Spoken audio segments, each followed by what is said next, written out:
どうも、朝です。今日はですね、こちらかすり旗っていう食材ですね。で、こちらはですね、買ってきたものなんで他系図はないですね。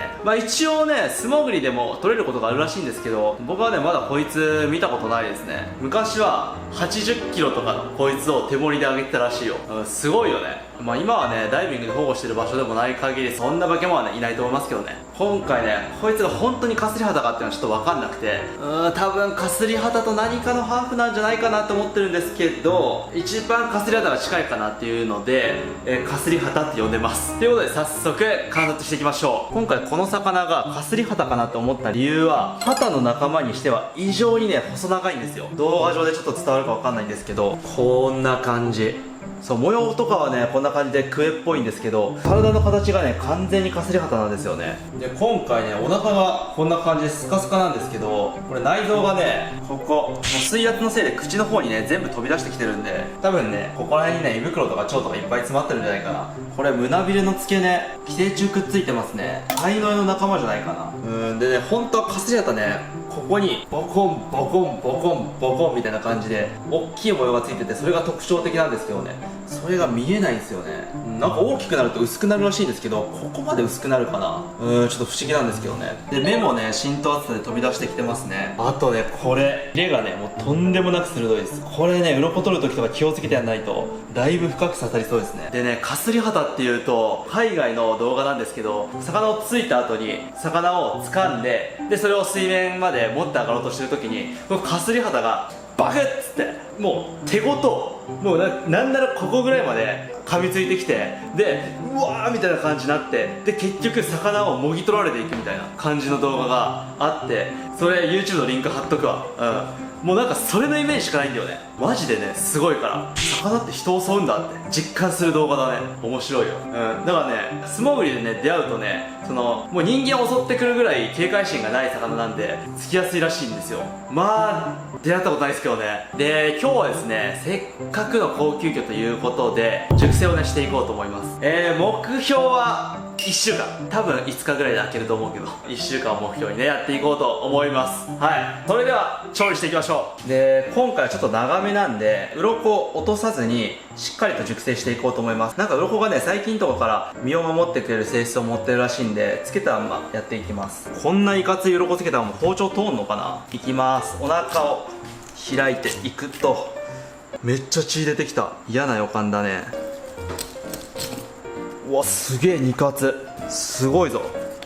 肉厚なんじゃなくて頭が重たくて包丁が通んねえな。やばいな、殺人現場みたいになってる。とりあえず血を落としていこう。これでちょっと一旦まな板から下ろします。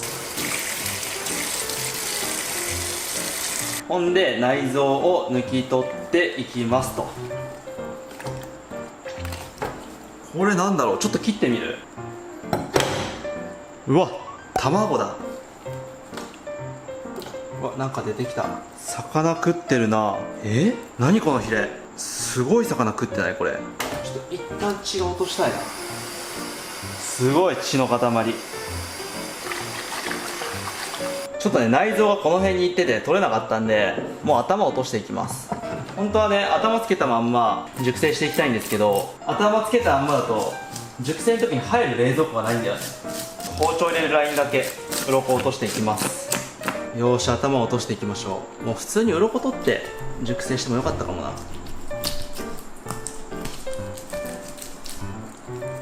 よし、反対側行きましょう。重たいんだよな、これひっくり返す時。そういえば重さ言うの忘れてたわ。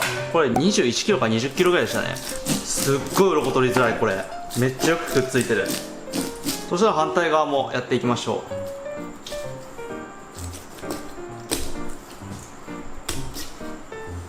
で、背骨ね、めちゃくちゃ硬いんで、もうこれノコギリ使いましょう。マサルチャンネル準レギュラーのノコギリですね。これね、ノコギリってあんまり身は切れないんで、骨だけに当ててあげてね。よし、外れましたと。すげえな、この魚。頭が10キロぐらいあるわ。身の方が軽い。もうこの時点で半分しか取れないんだね、身が。はい、そしたらこの真っ赤な血合いをね、外していきます。これ手で取れるじゃん。ほら、肝臓みたい。包丁で傷を入れてあげましょう。すごいな、これ絶対血抜きしてねえな。うちの島はなんだけど、血抜きしても別に値段変わんないから、正直な話。逆に血抜きするとさ、魚ってキロ売りだからさ、血が抜けた分だけ値段安くなるんだよね。はい、とりあえず綺麗になりましたと。あとね、ヒレ取っていきましょうか。切れるかな。枝切りバサミでも切れない、なかなか。買って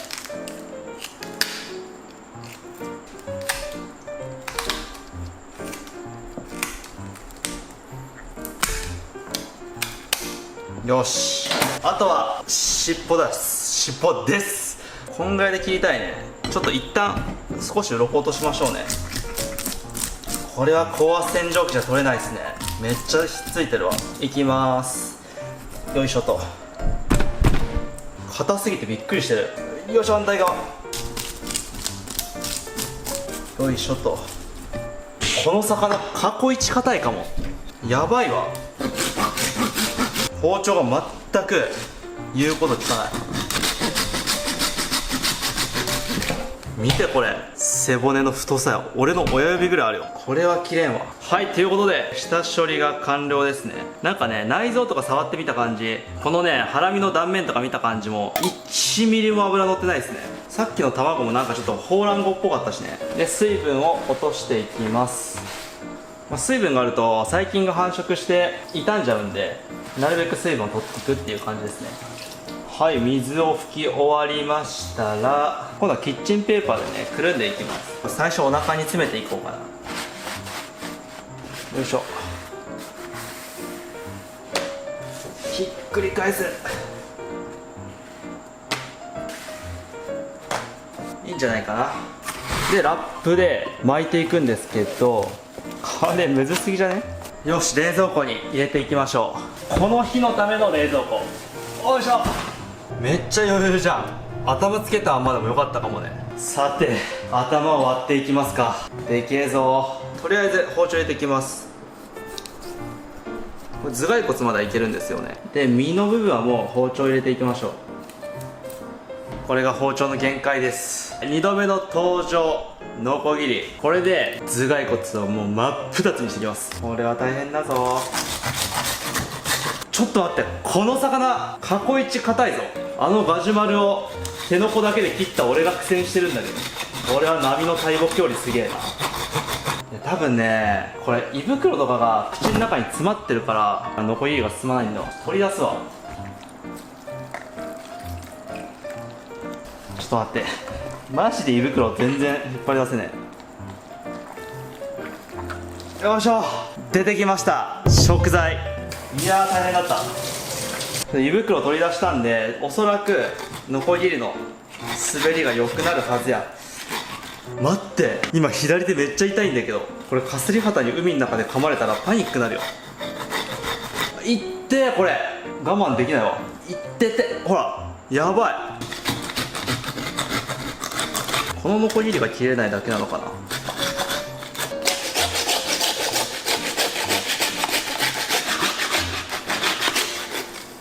やっと開いた。マジで5分ぐらい切ってなかった。いや10分ぐらい切ってるわ。オープン。うわ、買った。見てこの下顎、やばくない？この尖り具合とこの曲がり具合ね。これに水中で噛みつかれるのってちょっと想像するのも嫌だね。はい、そしたらエラをね外していきますか。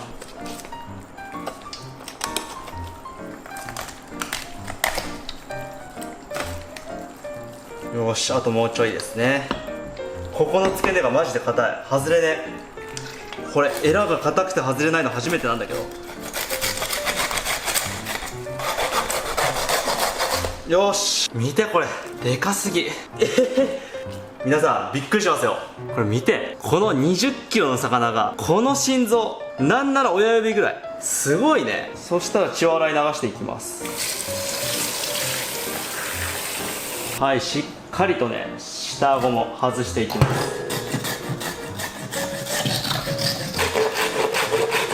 でかすぎる。東京とかだったらこれだけで5000円、1万円するんじゃない？1万円はしないか。ようやくカブト割りが完成しました。まあこれはね友達にあげようかな。はい、そしたらですね、胃袋、こちらはね、1週間も鮮度持たないんで今からバター焼きにして食べていきます。どうだろう、ちょっと硬いかもね。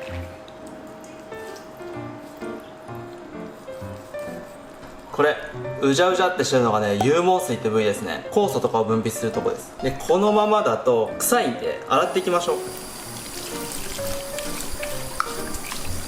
このね粘膜とかも取っていきましょうね。こっち側がね胃袋の内側ですね。基本的にこっちの方が臭いんで、これ綺麗にぬめりを落としていきます。よっしゃ、綺麗だった。でまだねこのまんまだとちょっとねぬめりがすごいんで、塩もみをねしていきます。よいしょ。やっぱね胃袋とかねどうしても匂いがあるんで、なるべくねこういうちゃんと下処理をねした方がいいですよね。よし、いいかな。くっせ、湯通しもしようか。沸騰したら軽く入れて表面の匂いとぬめりを落としていきます。はい、沸騰しました。よいしょ。硬そうだな今回の胃袋は。よし、いいでしょう。こんなもんで、あんまりやるとねうまみが逃げちゃうんで。よいしょ。すごい、押したら血管から血が染み出してくるんだけど、まあいいや、とりあえず一口サイズに切っていきましょうか。硬っ。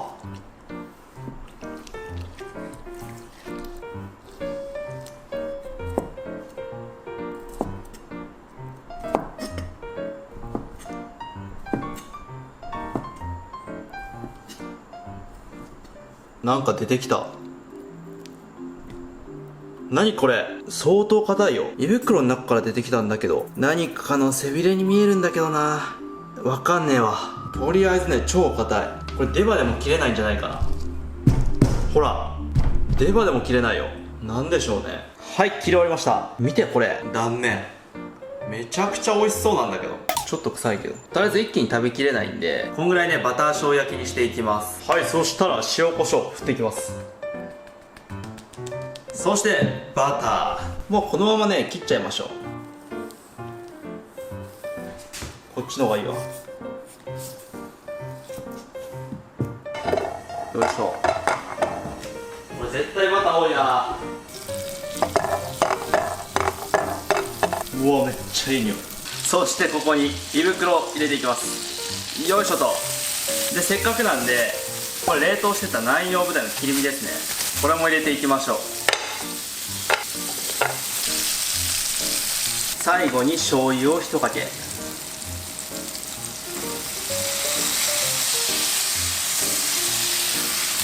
2億%うまい。はい、それでは食べていきます。うまい。久しぶりに酒飲んだな。こちら、これまずいわけなくない。いただきます。うまっ食感はねもうマジでねミノだね。でなんかね噛めば噛むほどうまみが溢れ出てくるし、なんか心配してた臭みもね全くない。超うまい。あと南洋ブダイも食べてみましょう。うわー、ちょっと冷凍して若干味が落ちてるけどうまいわ。もう咀嚼音聞こえてんじゃない。めっちゃくちゃミノ、なんならミノよりうまいかも。はい、それではね何日か熟成を待っていきましょう。1週間目標。1週間後。はい、それでは4日経ちましたと。1週間ぶりだ。はい、ということで開けていきましょう。ちなみにね1回キッチンペーパー変えました。どうだろうな。いや、めっちゃ匂いない。俺にしてはうまく熟成できたかも。ということでこっから鱗を落としていきます。今日もすき引きでいきます。で最近ねすき引きばっかりなのはねマジでね掃除がめちゃくちゃ楽。それだけ理由としては。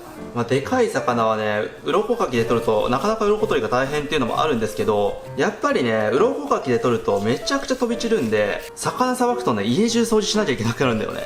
やっぱ畑は鱗落としが簡単だな。すき引きだと皮がね分厚いから下に行きづらい感じがする。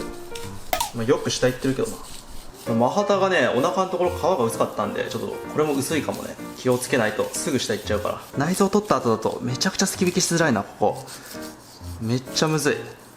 あと手切りそう。さてこの端っこはどうだ。あ、皆さんね、これは真似しない方がいいと思いますよ。ちょっとすぐ手切りそう。これ包丁とかちょっとずれただけで。いいね。この端っことか絶対取れなくない？どうやって取るんだろう。寿司職人教えてほしいわ。この端っこをどうやって取るのか。ここはね、手で取ります。諦めて。これすごいわ。めっちゃくちゃめり込んでる。これすき引きじゃないとなかなか取れないんじゃないかな。いや、この斜めになってるところはね、ちょっと難しいんで、包丁ちょっとはみ出させてやります。やべえ、下いった。やっぱね、お腹のところ薄いね。はい、背中やります。はい、そしたら、反対側は早送りでいこうかな。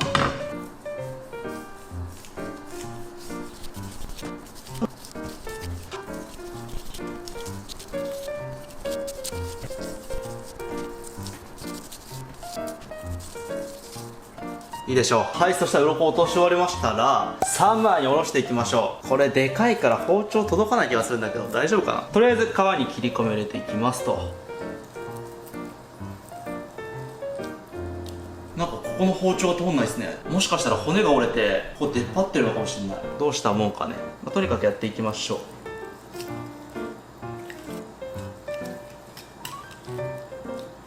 うわ、すげえ折れてんな。初めて見た。これ見て見て、やばいよ。これここ骨ですよ。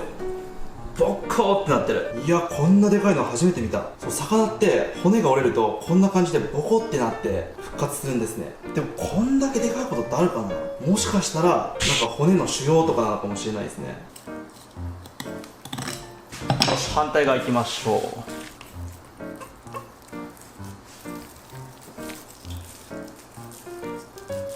あー、やりづらいな、こう骨があるから。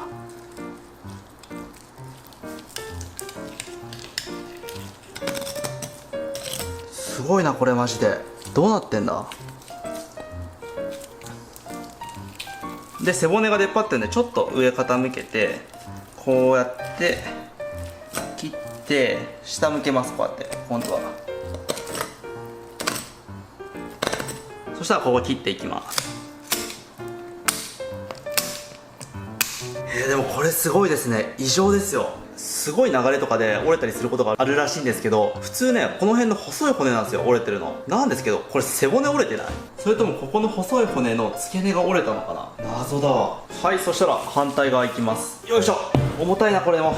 まず皮に切り込みを入れていきますと。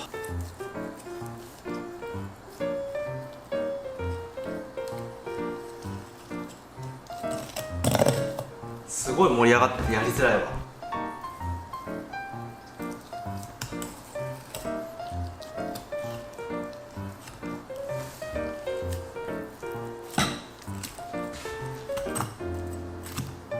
はい、そしたら腹骨切っていきます。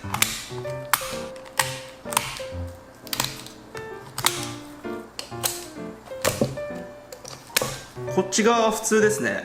ただここがさボコって盛り上がってて包丁がまっすぐ入んなくてめちゃくちゃ身が残っちゃいましたね。で今日はですね刺身とあとシンプルに茹でたものをポン酢でいただこうかなと思っております。で出汁を取る際に大きい鍋で出汁を取ってでそれを煮詰めてその中で身を茹でて食べていこうかなと思います。魚の出汁はねそんなに沸騰させない方がいいっていう風に言われてるんですけど、凝縮させた旨味っていうのはすごいと思うんでちょっとやってみます。それではやっていきましょうか。そしたら背骨ね出汁で使っていくんでちょっと小分けしていきます。ここが関節ですね。であとはね硬いんでここハサミでいきます。この魚マジで骨硬い。なんなの買って普通の魚の 2,3 倍硬いよ。これも関節入れていきます。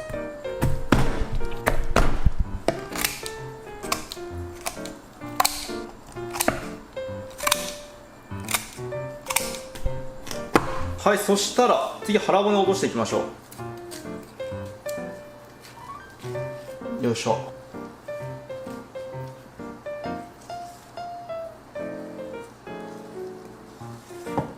腹骨はここまでしか入ってないですね。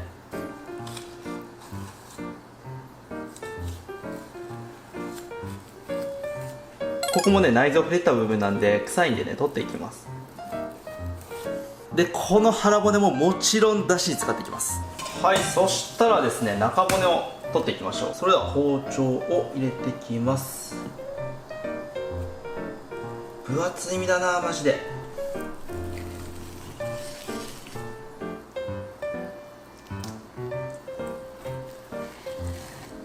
はい、そしたら柵になりましたと。でこっから茹でるようにカットしていきます。まずはここ半分にします。ちょっとでかすぎてやりづらいんでね。でさらに半分にします。こんぐらいかな。すげえ、めっちゃ筋硬いわここ。やっぱ大きくなるとね筋張ってダメだね。いやもうこんだけで相当な身の量ですね。10分の1ぐらいだと思うんですけど、もう相当ありますね。3人前ぐらいあるんじゃないかな。はい、そうしましたらだしを作っていきます。最初に熱湯で匂いを取っていく感じですね。ちょっと思ったんだけどさ、これ入る？入らないな。一番大きい鍋なのに。とりあえず沸かすか。とりあえずね沸かしてる間に頭をちょっとちっちゃくしましょう。言っても釜外すだけですね。硬すぎるんですが。なんでこう硬いの？なんで？あ、切れた切れた。でここをね切っていきます。かすり方骨が硬すぎて包丁じゃマジで太刀打ちできないの。こんだけ叩いて割れない骨っておかしいよ。めっちゃ歯かけそうだな。無理な場合はねハサミで切っていきます。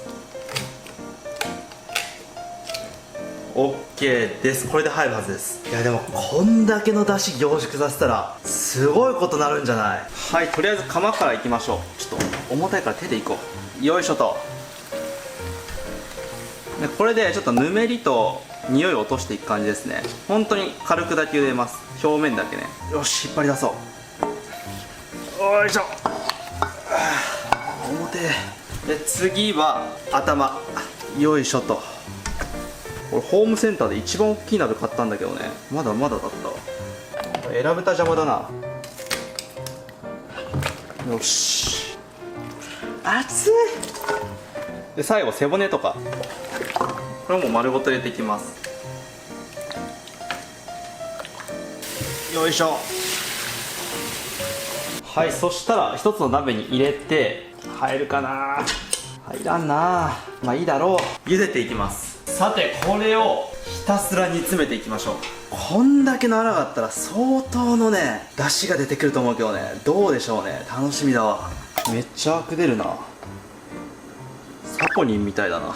魚にサポニンがあることはありえないけどね。あと料理酒入れるの忘れてましたね。入れていきましょう。やばいな、1時間茹でてるのに全く減らん。ガス代やばいぞ。はい、2時間ぐらい経ちました。もうこれだいぶ煮詰まったね。はい、3時間ぐらい経過しました。だいぶ煮詰まってきましたね。そしたらここからこしていきます。とりあえずこの大きいものを取り出していきます。よいしょ。すごいな。美味しいのかなこれ。ちょっと食ってみようかな。3時間茹でたかすり肌。まあちょっとねスープにだいぶうまみが逃げてんじゃないかなと思うけど、逃げてるね。うまみもないしパッサパサですね。まあその分ねめちゃくちゃスープにうまみが入ってるはずなんで楽しみですね。うわ、目すごいな。でかっ。背骨ですね。とりあえず大きいのはこんなもんでいいでしょう。さてこっからこしていきます。なるべくきれいにね不純物が入らないようにキッチンペーパー使ってねやっていきます。ちょっと時間はかかるんですけど。はい、それではこしていきます。よいしょ。すっごい色だねこれ。はい、それではこし終わりました。これすごくない？魚の出汁だけだよ。豚骨スープと同じ色じゃん。すごいね。そしたらさっき切った切り身をこれで茹でていきます。うわ、ちょうどで味付けはねシンプルに塩でいこう。あんま濃かったら嫌だからこんぐらいとこう。よし。はい、あとは煮るだけですね。はい、そしたら最後刺身をね引いていきましょう。なんかねお腹のとこはね筋っぽそうなんでここはね加熱して食べます。でこの辺をね刺身に使っていこうと思います。はい、そしたら皮を引いていきましょう。柳葉でみんな皮引いてるイメージなんだけど、なんか柳葉超難しい、皮引くの全然慣れない。牛刀だからうまくいくっていうわけでもないけど、柳葉よりはうまくいくわ。スープ煮詰めてる間暇すぎて包丁研いでしまったわ。盛り付け下手なんでね、いつも紹介しないんですけど、今日はちょっと紹介しようかな。このね、木でできてるやつがハギスダレってやつで、これがあしらいです。あしらいっていうのはね、刺身の盛り付けの時とかの飾りみたいなもんですね。これがね、大葉。マジでね、適当なんで優しめに見てね、これ大葉を乗せていきます。これ赤と緑の海藻あるんですけど、これね、両方ともね、トサカノリっていう同じ種類なんですけど、こっちがね、生のまんま塩漬けしたもので、こっちは茹でてから塩漬けしたもの。茹でると緑になるんですね。で、これがね、ふのり。これ戻してみたんだけど使いどころがねあんま分かんない。で刺身を乗っけていきますと。でね、トサカノリを散らすと結構ねいい感じになります。で最後レモンでも乗っけようかな。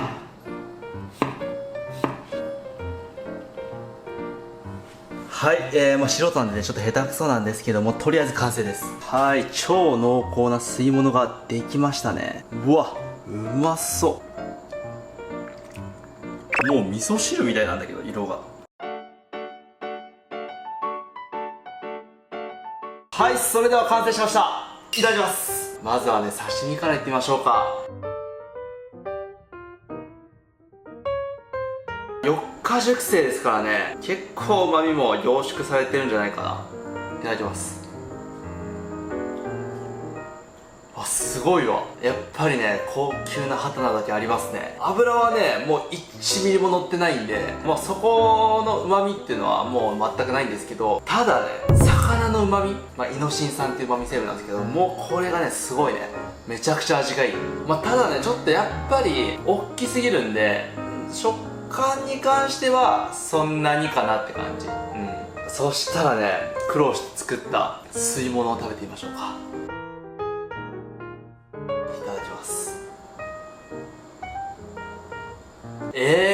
そんな美味しくない。なんだろうな。まずこのカスリハタの身が茹でたらあんま美味しくないなと思いました。1ヶ月前ぐらいに食べたマハタは油が全く乗ってなかったのに、もう茹でたらプリップリホロホロでめちゃくちゃ美味しかったんですけど、カスリハタはかなりパサついてるし、身自体がすっごい硬い。別にそれなりに美味しい魚ではあるんですけど、そんな美味しくない。びっくりした。スープなんですけど、ちょっともう一回飲んでみようかな。